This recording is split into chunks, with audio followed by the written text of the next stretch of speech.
one of the issues that I had to deal with personally in my capacity, was rating movies, censorship.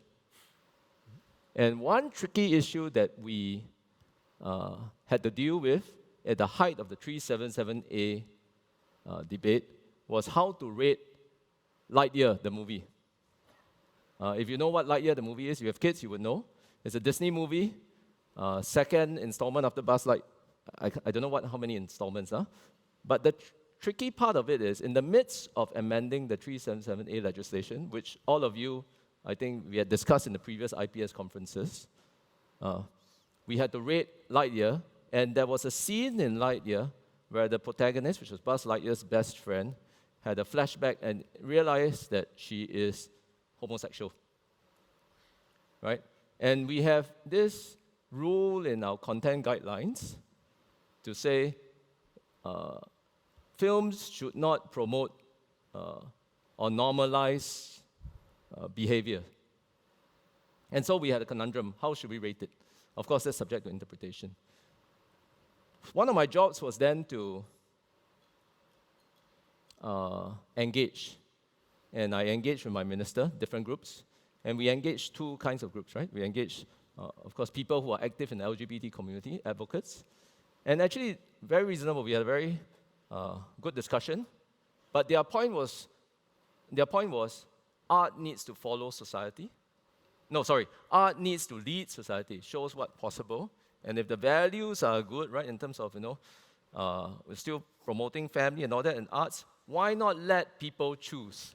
I'm not asking you to do it free for all, but put it at PG-13. Let parents decide whether they want to expose their children to, right? And they made an impassioned plea on that.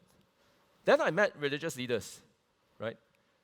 And again, they have been very engaged in the 377A debate, but they said, look, isn't this a slippery slope? Isn't this clearly promoting or normalizing behavior? In fact, you should make it M18. So as a dutiful civil servant, and after we discussed all things, we decided we will cut it right down the middle, cut the baby right down in the middle, and we did NC-16.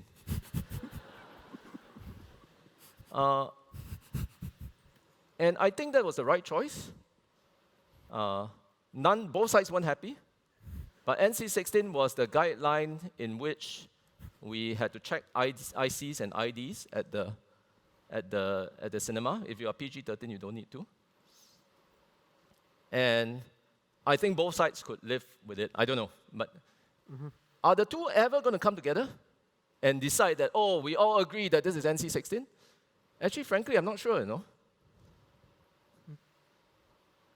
Here is where government maybe, I'm not saying this we have found the right path, right? Perhaps, apart from engaging the two, maybe we should have brought them together.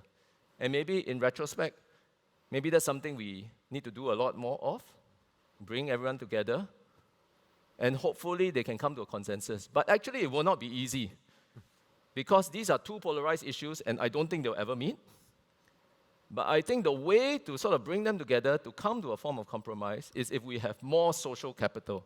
That means there are other bridging factors in which the two groups got to know each other, rather than them living in their own circles with no connections. If I have this at the neighborhood level, if I have this at different, maybe we will be able to make it work. Okay. Yeah. So that's one, split it down the middle, one solution.